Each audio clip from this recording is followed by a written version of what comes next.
রোজা আমরা রাখলাম, কিন্তু এমন কিছু কাজ আছে যে কাজগুলো করলে পরে রোজা নষ্ট হয়ে যায়। এমন কাজ আমাদের দেশের আমার মনে হয় 90% মানুষই করে। অথচ রাসূল করিম সাল্লাল্লাহু আলাইহি সাল্লাম বলছেন রোজাও রাখলো, মিথ্যাও বললো, রোজাও রাখলো, গীবত করলো, রোজাও রাখলো, অন্যান্য গুনাহ ছাড়তে পারলো না, তার জন্য এই রোজাটা কোনো পুরস্কার আসবে না রোজার মাধ্যমে। এই রোজা রাখার কোনো ফায়দা তার হবে না আল্লাহর কাছ থেকে, কিয়ামতের ময়দানে কোনো পুরস্কার সে পাবে না। কারণ যে আমল নষ্টকারী কিছু গুনাহ আছে, এর মধ্যে একটা হচ্ছে গীবত। তাই আমি আপনাদের সামনে গীবত নিয়ে আলোচনাটা মানে আলোচ্য আয়াত আপনাদের সামনে তিলাওয়াত করেছিলাম। আল্লাহ বলেছেন ওয়ালা ইয়াগতাব বাদুকুম বাদা, তোমরা একে অপরের বিরুদ্ধে কি করো না? গীবত করো না, সমালোচনা করো না। কেন? নবীজি বলছেন সমালোচনা করলে পরে তোমার যত নেক আমল ওইগুলো চলে যায় তার কাছে, আর তার যত গুনাহ চলে আসে তোমার কাছে। বলেন তো এটা আমাদের জন্য লাভ না ক্ষতি? ছোট ক্ষতি না অনেক বড় ক্ষতি? একটু লক্ষ্য করুন। ইমাম সুফিয়ান সাউরি রাহমাতুল্লাহ আলাইহি তিনি ওনার নামে কেউ গীবত করলে, ওনার নামে কেউ বদনাম করলে উনি হাদিয়া তোহফা দিতেন। খাদেম ডেকে বলল একদিন, হুজুর আপনি মানুষকে হাদিয়া তোহফা দেন কেন? আপনার নামে যারা বদনাম করে, তিনি বলছেন তারা যত উপকার আমার করে এত বড় উপকার আমার মা আমার বাবা আমার জন্য করে না। কোন উপকার? সে উপকার শুনবেন আপনারা, শুনবেন। সে উপকারটা হচ্ছে, একটু লক্ষ্য করুন, আল্লাহ রাব্বুল আলামিন সূরা আবাসে বলছেন ইয়াউমা ইয়াফিরুল মারউ মিন আখিহি ওয়া উম্মিহি ওয়া আবিহি। কিয়ামতের ময়দানে একটা নেকি নিজের জন্মদাতা মা বাবাও দিতে চাইবে না। সেই দিন যে ব্যক্তি অপরের বিরুদ্ধে গীবত করবে, অনিচ্ছা সত্ত্বেও তার নেকিগুলা আমারে দিয়ে দেওয়া লাগবে। বলেন তো তাহলে এই উপকার কিয়ামতের ময়দানে মা বাবাও করতে পারবে না, কিন্তু যে গীবত করলো তার নেক আমল আমারে।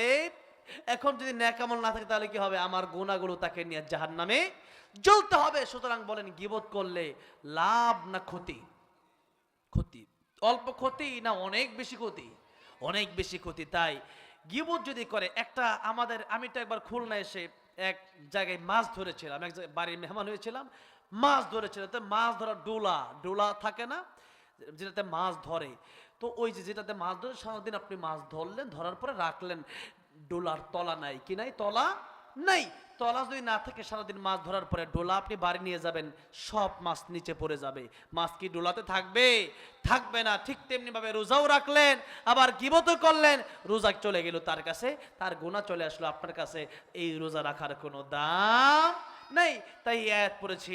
আরেকটা হচ্ছে হিংসা। হিংসা হচ্ছে এমন একটা গুনাহ যে গুনাহ নবী বলেন আগুন যেমন লাকড়িকে জ্বালায়া পোড়ায়া সারখার বানায় দেয়, কেউ যদি হিংসা করে তার নেকিগুলো সেই হিংসা জ্বালায়া পোড়ায়া ছাই বানায় দেয়।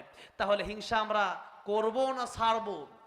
হিংসা ছাড়ার কিছু পদ্ধতি আছে, যেমন আজকে দুইটা দিয়ে যায়। একটা হচ্ছে নাপা, একটা হচ্ছে অ্যান্টিবায়োটিক। নাপা হচ্ছে সাধারণ, অ্যান্টিবায়োটিক হচ্ছে কাজ না হলে পরে ওইটা খেতে হবে, ওই কাজ করতে হবে। এখন নাপা কোনটা? একজন মানুষ একটা 5 তলা বাড়ি, অনেক সুখে আছে, আপনার সহ্য হয় না, আপনি দোয়া করেন আল্লাহ আমারও আপনি এরকম সুখী বানায় দেন। দোয়া তো করতে নিষেধ না, নিষেধ আছে? রাব্বানা আতিনা ফিদ দুনিয়া হাসানা ওয়া ফিল আখিরাতি হাসানা। দুই জায়গার জন্য দোয়া করতে হবে, আল্লাহ দুনিয়ার কল্যাণ দান করো, আখিরাতের কল্যাণও দান করো। তাহলে এই দোয়া আমাকে আপনাকে করা লাগবে। এখন মনে করেন যে এরপর আপনার মন থেকে হিংসা দূর হয় না, এবার অ্যান্টিবায়োটিক হচ্ছে আল্লাহ তার 5 তলা বাড়ি আছে, তারা তুমি 20 তলার বাড়ি মালিক বানায় দাও। আল্লাহ তারে অনেক সুখ, তারে আল্লাহ আরো সুখ বাড়ায় দাও। তখন শয়তান কি করবে? পিছপা হবে যে না, তার ধোকা দিয়ে কোনো লাভ নাই। কেন নাই? তারা ধোকা দিয়ে হিংসা করার জন্য, আমল নষ্ট করার জন্য, কিন্তু সে তো আরো বেশি দোয়া করে। আর মানুষের জন্য দোয়া করে এই দোয়া আগে আমার নিজের জন্যই কবুল হবে। হয়তো দুনিয়াতে অনেক সময় দোয়া কবুল হয় না, এই দোয়াটা আল্লাহ আখেরাতে তাকে নেক আমল হিসাবে দিয়ে দিবেন। জোরে বলেন সুবহানাল্লাহ। তাই হিংসা, গীবত, মিথ্যা যদি আমরা হালাল খাবার ছাড়তে পারি, হালাল স্ত্রী ছাড়তে পারি, আর হারাম না ছাড়তে পারি, তাহলে এই রোজার কোনো মূল্য আল্লাহর কাছে নাই। তাই রোজা রাখার শিক্ষা হচ্ছে সমস্ত গুনাহ ছেড়ে দেওয়া। তাহলে এই রোজার দাম আল্লাহর কাছে পাওয়া যাবে। আল্লাহ রাব্বুল আলামিন আমাদেরকে আমাদের হায়াতে রমজান দান করেন এবং রমজানের পবিত্রতা রক্ষা করার তৌফিক আমাদেরকে দান করেন। জোরে বলেন আমিন। ওয়া আখিরু দাওয়ানা আলহামদুলিল্লাহি রাব্বিল আলামিন। যুবক ভাইরা কিছু রিকোয়েস্ট করেছেন, বিশেষ করে কি আল্লামা সাঈদ রহমতুল্লাহকে নিয়ে একটি ইসলামের সঙ্গীত লিখেছিলাম। অনেক গজল দিয়েছেন, এত গজল কেমনে গাইব? কোনটা গাবো? এই সবগুলো কেমনে গাবো? এতগুলো না। হ্যাঁ, আল্লামা সাঈদী রহমতুল্লাহ আলাইহি তিনি ছিলেন এদেশের একজন বাতিলের বিরুদ্ধে লড়াকু সৈনিক, ঠিক না ঠিক? সারা জীবন কোরআনের ময়দানে তাফসির করে গিয়েছেন, বাতিলের কাছে মাথা নত করে নাই, 13টি বছর কারাগার ভোগ করে কাটিয়েছেন। তিনি আমাদেরকে শিক্ষা দিয়ে গিয়েছেন কিভাবে কোরআনের পক্ষে থাকতে হয়, কিভাবে ইসলামের পক্ষে থাকতে হয়। আল্লামা সাঈদী রহমতুল্লাহ যিনি চলে যান, এরপরে আমি একটি ইসলামের সঙ্গীত লিখেছিলাম। আজকে আল্লামা সাঈদী ফাউন্ডেশনেও সেখানে অনেক আলেমরা ছিল, সেখানে এই কি বলে পিরোজপুর জেলার আমির ছিল, বরিশাল জেলার জামাতের আমির ছিল। আমি সেখানেও এই ইসলামের সঙ্গীতটা শুনে এসেছি। আজকে আমাকে আল্লামা সাঈদী রহমতুল্লাহের ছেলে শামীম সাঈদী হাফিজাল্লাহ একটু আগে এখানে এসে যখন বসলাম আমাকে দাওয়াত দিলেন। এরপরে মাসুদ সাঈদী সাহেব ওনার সাথেও কনফারেন্স হলো কাতারে, সেখানেও শুনিয়েছিলাম একটি ইসলামের সঙ্গীত আমি লিখেছিলাম আল্লামা সাঈদীকে ভালোবেসে, এবং বাংলাদেশের হাজারো এবং কোটি মানুষের কিছু হৃদয়ের কথা লিখেছিলাম।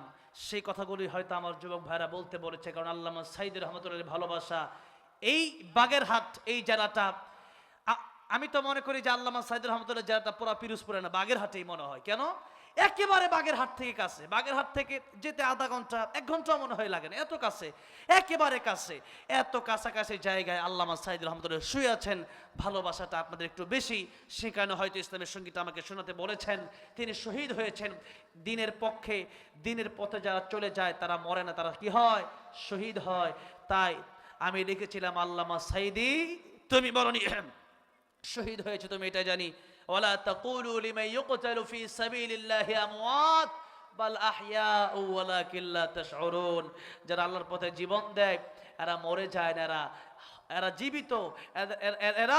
এদেরকে আল্লাহ রাব্বুল আমিন প্রাণ দিয়ে দেন, এরা জান্নাতে সবুজ পাখি হয়ে উঠতে থাকে, যেরকম সুবহানাল্লাহ। এই জন্য আমি লিখেছিলাম আল্লামা সাঈদী তুমি মরনি, শহীদ হয়েছ তুমি এটাই জানি, শহীদ হয়েছ তুমি এটাই জানি।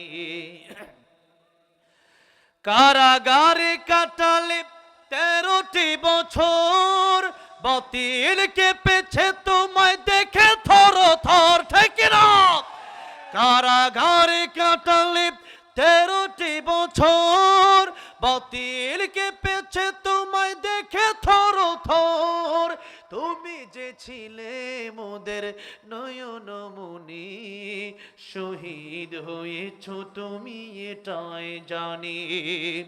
আল্লামা সাঈদী তুমি মরনি, শহীদ হয়েছ তুমি এটাই জানি, শহীদ হয়েছ তুমি এটাই জানি। দেখা তো হবে না আর এই জীবনে, দেখা হবে জান্নাতে ফুল বাগানে। এই আশা কবুল করো আল্লাহ তুমি, পড়েন আল্লাহুম্মা আমিন। এ আশা কবুল করো আল্লাহ তুমি, শহীদ হয়েছ তুমি এটাই জানি। আল্লামা সাঈদী তুমি মরনি, শহীদ হয়েছ তুমি এটাই জানি, শহীদ হয়েছ তুমি এটাই জানি। আল্লামা সাঈদীর কবর জান্নাতের উচ্চ মাকাম বানায় দেন, জোরে বলেন আমিন। আল্লাহ ওনাকে জান্নাতুল ফেরদাউস দান করেন, জোরে বলেন আমিন। এরপরে এক এক লাইন আমি দেখি, এখন অনেকগুলো রিকোয়েস্ট আসছে, আবার সব মানে কয়েকজন মিলে এটা বুদ্ধি পরামর্শ করে লিখছে, বারবার কি বলবে একসাথে লিখে দিছে আমার পোস্টার বইরা এক লাইন করে। এরপর আরেকটা বলছে ইসলামী সঙ্গীত কবরের কোন জমিনের মাটি, আমাদের কবর নিয়ে একটি সঙ্গীত আমি গিয়েছিলাম। সেই ইসলামী সঙ্গীতটা কোন জমিনের মাটি আমার হবে গুরুস্থান, কোন জমিনের মাটি আমার হবে গুরুস্থান। কাদের চোখের জলে আমি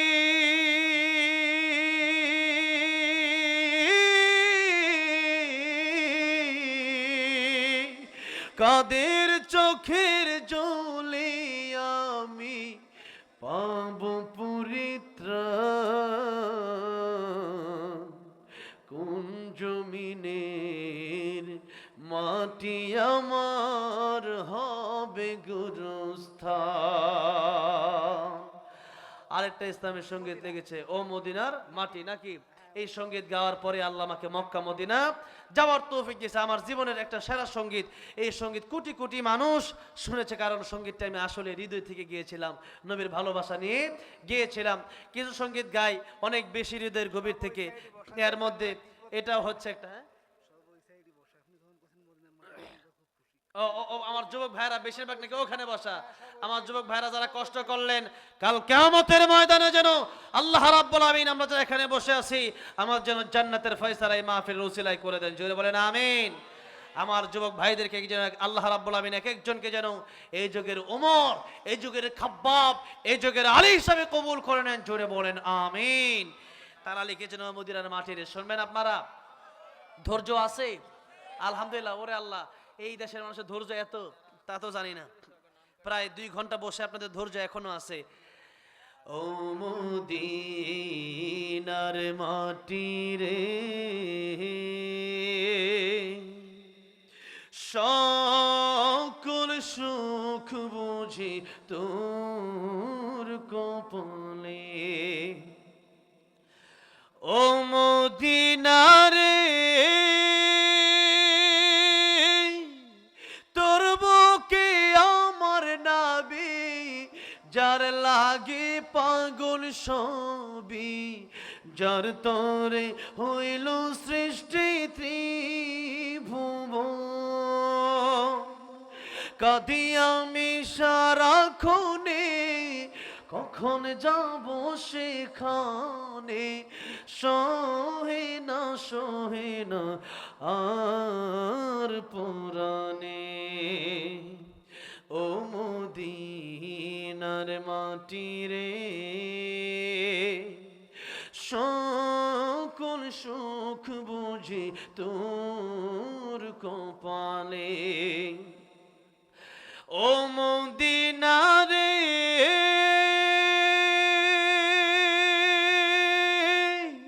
পাখি যদি হতাম আমি, উড়ে উড়ে যেতাম আমি, থাকতো না মনে কোনো যন্ত্রণা। দেহে নাই পাখায় আমার, সাথে নাই টাকায় আমার, কেমনে কেমনে যাব সেখানে। ও মদিনার মাটি রে, সকল সুখ বুঝি তোর কপালে। আল্লাহ সবাইকে বারবার মক্কা মদিনা যাওয়ার তৌফিক দান করেন। জোরে বলেন আমিন। আজান আজান আজান।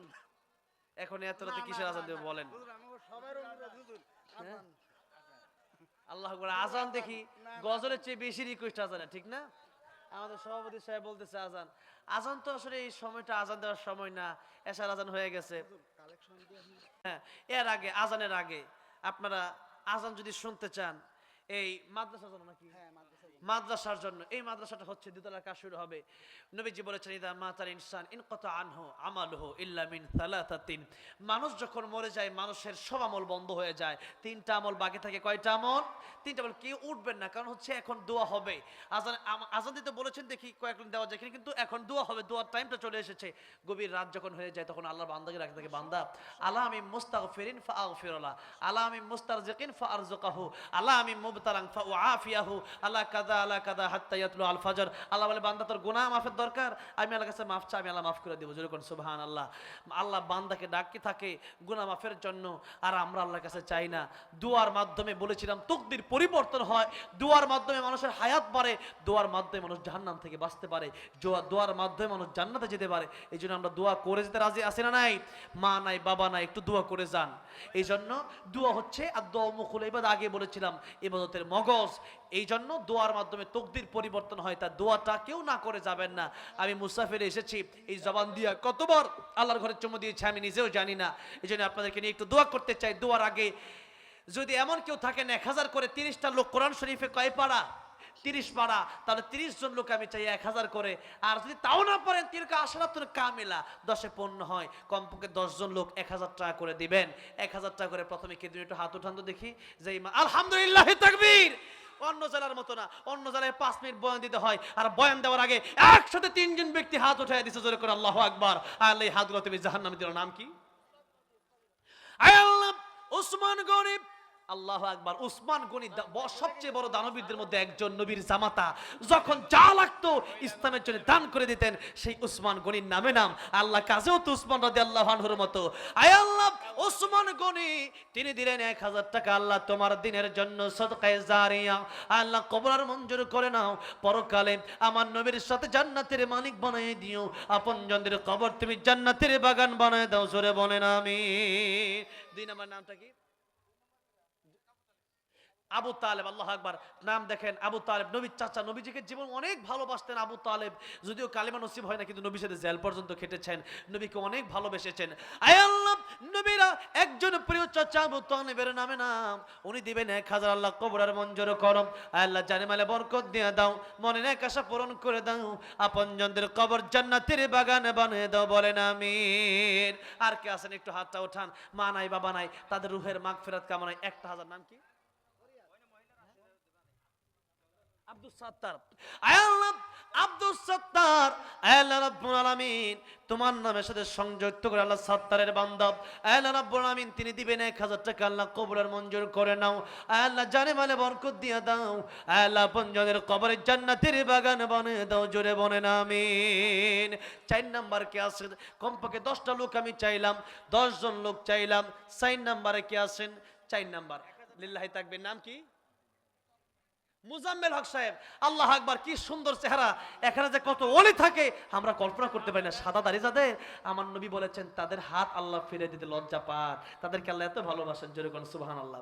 আয় আল্লাহ মুজাম্মেল হক সাহেব 1000 টাকা আল্লাহ কবরের মঞ্জুর করো, জানে মানে বরকত দাও, আল্লাহ আপনজনদের কবর জান্নাতের বাগান বানিয়ে দাও। বলেন আমিন। 5 নাম্বার আব্দুল খালেক। নামগুলো কত সুন্দর, এলাকার মানুষের। আল্লাহ আকবার, নাম শুনলে মনে হয় যে মুসলমান। আল্লাহ আব্দুল খালেক 1000 টাকা কবুলের মঞ্জুর করে জানি মালে বরকত দিও। জোরে বলেন আমিন। মেয়ের নাম কি? মরিয়ম, মারা গেছে। আপনি তার বাবা? আল্লাহ, বাবার কাঁধে যখন সন্তানের লাশ উঠে, বাবার এর চেয়ে বড় কি আর, মানে এর চেয়ে বহন, এর চেয়ে বুঝা আর কি হতে পারে, এর চেয়ে বড় ভারী জিনিস আর কি হতে পারে বাবার জন্য। মরিয়মের জন্য তার বাবা দিল 1000 টাকা, আল্লাহ মেহেরবানি করে ওনার মেয়েকে তুমি জান্নাতুল ফিরদাউস দান করেন। জোরে বলেন আমিন। 7 নম্বরে কি আছেন? মা বোনদের ওখানে একটু আছে। লিল্লাহি তাকবীর। আয় আল্লাহ আমার রবিউল ভাই কত কষ্ট করেছে, আল্লাহ হাসি খুশি মানুষ। কওলুল নাসি হুসনা, আমার ভাইয়ের মধ্যে আমি পেয়েছি। সব মাহফিল কমিটি একরকম না, আমার ভাই আসার পর থেকে যা করতেছে। হ্যাঁ স্যার, ওই স্যারের ছাত্ররা 2000 টাকা দেবেন আগামী। আল্লাহু আকবার বলেন। আমার ভাই রবিউল ভাই অনেক কষ্ট করেছেন এই মাহফিলের জন্য। আল্লাহকে তুমি কষ্টগুলো কবুল করো। ভাই বলছে শুধু দোয়া করো, কিছু দরকার নাই। এই কষ্ট তো আসলে মানুষ দোয়ার জন্যই করে, আল্লাহর কাছ থেকে পাওয়ার আশাই করে। আমার ভাইয়ের যারা কি ছাত্ররা, তারা প্রথমে বলেছিল 1000, এখন তারা বলতেছে 2000। লিল্লাহি তাকবীর।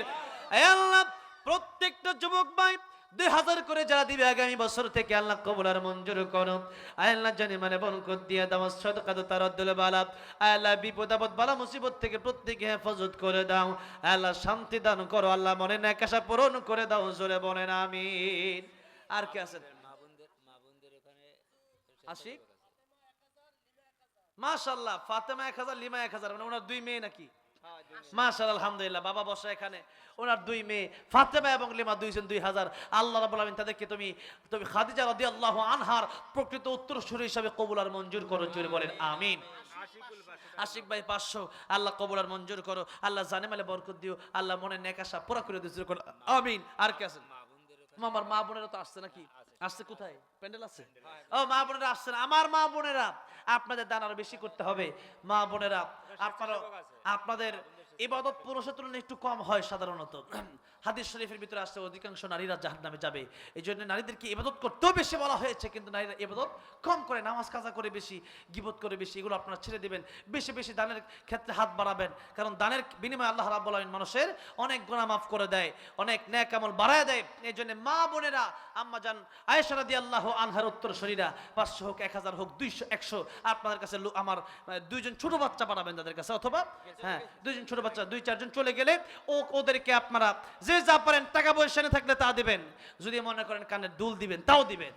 অনেকে মনে করে আরে কানের দুল দিতে বলতেছে, আরে দুনিয়ার এই সম্পদ। নবীজি যখন পৃথিবী থেকে চলে যাবেন বলছেন, আয়েশা আমার ঘরে 6টা স্বর্ণের টুকরা দিয়ে দাও সদকা করে, আমি 6টা টুকরার মালিক থেকে কবরে যেতে চাই না, কারণ মালিক থেকে লাভ কি, এগুলো তো কোনো কাজে আসবে না, এই জন্য 6টা সোনা সদকা করে দাও। এই জন্য মা বোনেরা স্বর্ণ থাকলে এটাও সদকা করবেন। নাম প্রকাশ অনিচ্ছুক, আমরা জানি না, আল্লাহ জানে কি জানে না? নাম আমরা জানি না, আল্লাহ জানে না? আল্লাহ ঠিকই জানে। আল্লাহ তুমি কবুল আর মঞ্জুর করো, আল্লাহ তার মনে নেক আশা তুমি পুরা করে দিও, জোরে কোন আমিন। আর কে আছেন? 1000 টাকা করে। আমি ভাবছিলাম 10 জন পাইতেই কষ্ট হবে, কিন্তু এখন যে কতজন হয়েছে হিসাব নাই। এর ভিতরে যদি আর কয়েকজন দেন, এর ভিতরে আমার প্রাণ প্রিয় যুবক ভাইরা একটু ভিতরে চলে যাবেন, ব্যাগ ট্যাগ থাকলে একটু সবার কাছে চলে যাবেন, এরকম যাবে যাবে। যদি 100-200 করে সবাই দেন, তাহলে 10 মিলে করি কাজ হারিয়ে যেতে না হিলাস। 25,000 লিল্লাহি তাকবীর। আমার আরেকজন ভাই 25,000 টাকা একাই, জোরে কোন মারহাবা। আল্লাহ তুমি কবুল আর মঞ্জুর করো, আল্লাহ জানে মালে বরকত দিও, জোরে কোন আমিন।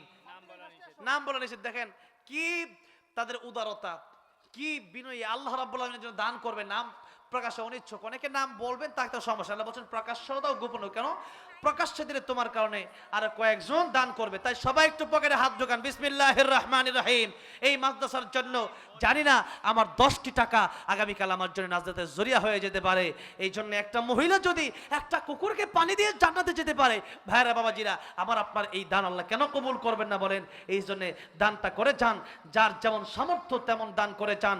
দান করলে বিপদ আপদ থেকে, অসুখ থেকে আল্লাহ হেফাজত করে, রুড অ্যাক্সিডেন্ট থেকে আল্লাহ হেফাজত করে। আল্লাহ রাব্বুল আলামিন জানে মালে আল্লাহ বরকত দেয়া দেয়, দুনিয়াতে আল্লাহ 10 গুণ বাড়ায় দেয়। তাই দান কেউ খালি হাতে ফিরে যাবেন না, সবাই যার কাছে যেমন আছে কম করে হলো।